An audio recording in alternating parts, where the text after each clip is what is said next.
Mental health is a word that we hear more frequently nowadays. It's a word that we hear it in schools, universities, works, and different organizations. Even the government right now is prioritizing some of the grants for mental health solutions. So when I looked at Google's and I referred to the scholars, how they define, the scientists, how they define the mental health, they said that the mental health refers to emotional and psychological resilience.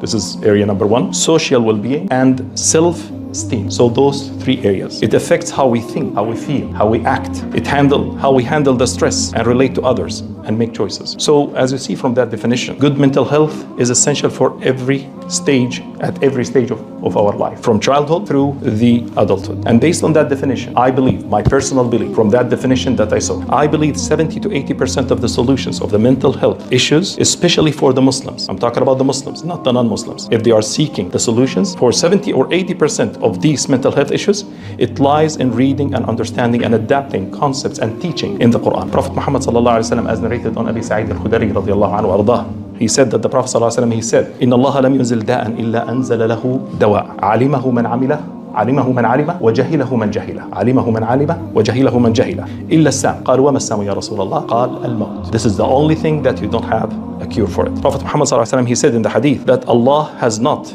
sent down a disease without sending down its cure. Whoever knows it knows it, and whoever is ignorant of it is ignorant of it, except Assam. So the companions, they asked, what is Assam, O Prophet? He said, the Sam is death. This is the only thing that you don't have a cure for it. And based on that hadith, subhanAllah, this hadith initiated the research and development, the R&D in the Muslim civilization, as we believe that there is no such a disease without a cure, Allah subhanahu wa ta'ala mentioned in his holy book, ayah number 82 from Surah Al-Isra. And by the way, I use the term ayah instead of verse. And I urge everybody to use the term of ayah instead of verse. Because ayah, it means in Arabic, mu'jiza. The meaning of ayah in Arabic, mu'jiza, which is miracle. It means also sign, alama. Also it means proof, burhan. And those are the three main descriptions for every ayah in the Quran. Where verse is used for poetry. And be careful, this is an implicit science when we use the word term or the term verse, because they use it for poetry and the Quran is not poetry. Allah subhanahu wa ta'ala mentioned in his book, وَمَا هُوَ بِقَوْلِ شَاعِرٍ قَلِيلًا مَا تُؤْمِنُونَ, which means it is not the prose of poet as you claim. And that's why I urge everybody to use the term ayah